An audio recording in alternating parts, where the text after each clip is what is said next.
Hello and welcome to the Henley Partners Global Mobility Report webcast series.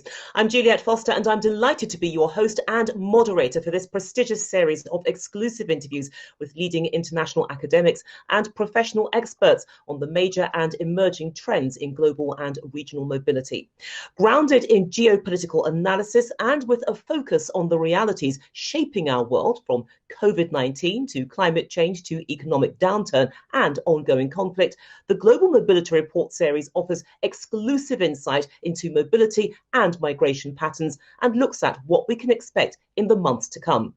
Well, joining me today to discuss the impact of Covid-19 and the future of global mobility is Dr. Parag Khanna. Now, he's a leading global strategy advisor, world traveller and best-selling author. He's founder and managing partner of Future Map, which is a data and scenario-based strategic advisory firm that's based in Singapore. And Dr. Khanna is also a member of the Henley Partners Advisory Board. So welcome, Parag. Juliette, great to see you. It's good to see you too. Now, look, we're talking about COVID-19. Is it fair to say that it is a reset for migration? And how do you think it's playing into some of the other factors that are actually causing people to move? Oh, there's no question that it is a tremendous reset. In fact, it's a reset the likes of which no one can recall in recorded memory, because we had that brief period in the spring of 2020 in which truly all borders were effectively closed. And not only were borders closed, but to the extent that people were moving, it was a reset back home. People were going back to their country of origin, their country of nationality. And we witnessed those large-scale movements, particularly, as you recall, South Asian workers from the Gulf countries going back to India, Europeans going from America back to Europe, or from Asia back to Europe, and Asians within Asia moving back to their home country, and so on and so forth. So it truly was a reset. However, the factors that drive people to move, to choose to relocate, to live in other places, those factors are very much still present. So what I expect is after this reset, everyone gets moving again. Let's stay with that thought, because you've written a paper about this very subject, and I want to quote part of it back at you, so to speak. But I mean, you've actually said, and I quote, "Nationality will not suffice to guarantee safe passage." What I want you to do is to explain to me what that means, both within and indeed beyond the passport index.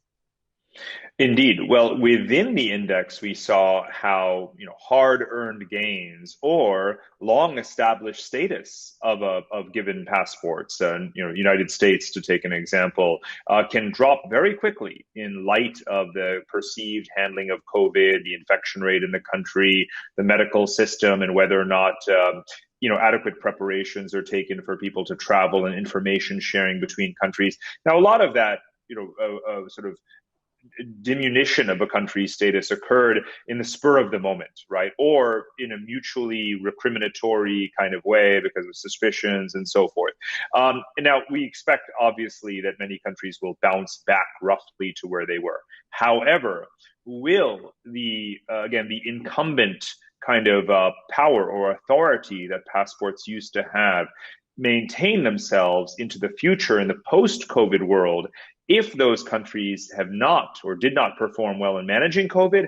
I would say no. In other words, to put a bumper sticker on it, Juliette, we're moving into something more of a passport meritocracy, in which countries will have to demonstrate, in a way, the performance of that state in protecting people's health in order to guarantee the mobility of people with that nationality.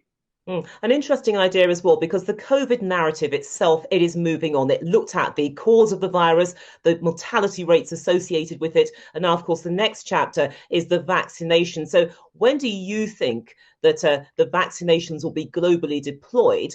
And do you think that perhaps movement will be specifically entrenched at regional level? And at the same time, how much of that is going to be driven by the politics of the story? Oh, I think those are great questions, Juliette, and they're quite interrelated in that there is in effect a certain gravity to travel in any case, and that is really going to be entrenched by the COVID effect, which is to say that most migration is technically regional or intra-regional.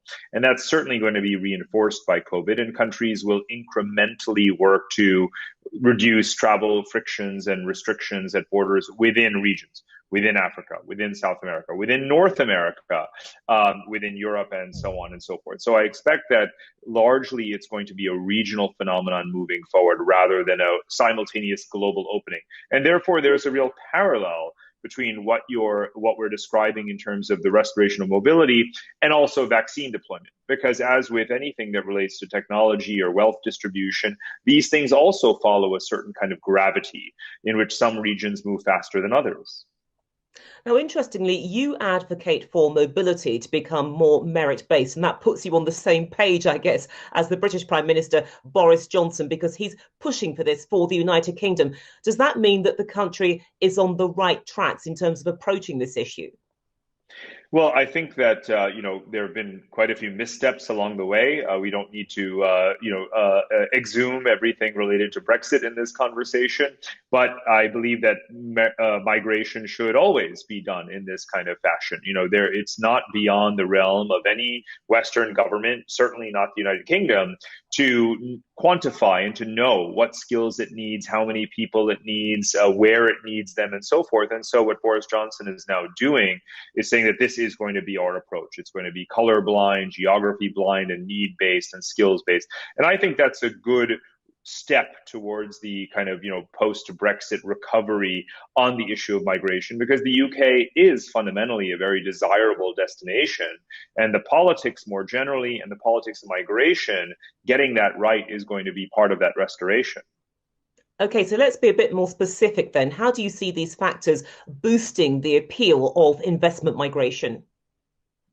Well, there's no question that if people feel that they can no longer be so seamlessly mobile around the world between any number of destinations, but have to choose from a smaller number, one or two, let's say, to spend extended periods of time, they're more likely to focus their energies on making a judicious choice from among their options and choosing their residency or their citizenship based upon the places that they feel are going to be the most comfortable, the most safe, obviously, and so forth. And there's a whole host of other measures, obviously, beyond COVID, the changes that are occurring in tax policy, for example, and so forth.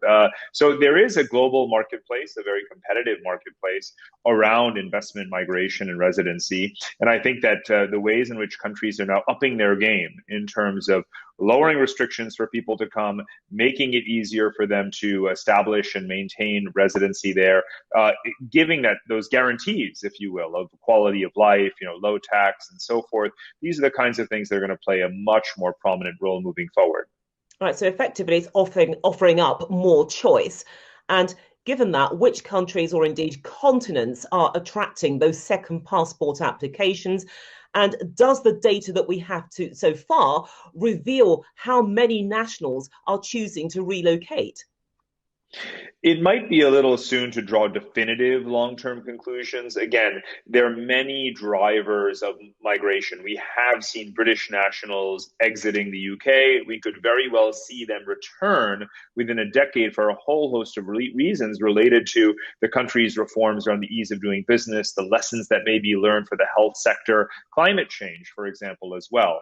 We've seen Canada already be a very attractive destination for migrants, and it's certainly going to be more so because of its relative handling of COVID, versus the United States, as well as, of course, I don't want to say positive impact of climate change, but it is a more climate resilient country than most others in the world.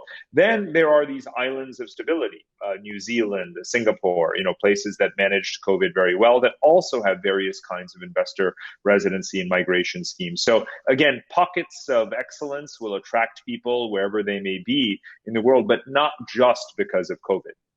And Parag, a final thought here, because I know that you're also fascinated by technology. As the pandemic has been a great reset, as we established at the beginning of our conversation, what role do you think technology will have in facilitating the future of mobility? Very briefly. A very, very important role. It's already been part of the dialogue around how to ease border restrictions and streamline regulations and requirements on data provision. Now, moving forward, it could be that we will want to have some kind of biometric identification just around our health certification. This may need to be on the blockchain so that we don't have to pretend that everyone's paper documents are real and verifiable. So I can see the silver lining on this from a technology standpoint. And hopefully, Juliette, we can both pray for the good of the world that we use those technologies available to us to enable mobility for everyone who needs it and deserves it. A sound note on which to end. But thank you to Dr. Khanna for sharing your valuable insights on the impact of COVID-19 and indeed the future of global mobility. It's been a pleasure speaking to you. Likewise, Juliette. Thank you. Thank you too as well to our global online audience for your engagement and indeed your participation in the Henley and Partners Global Mobility Report series.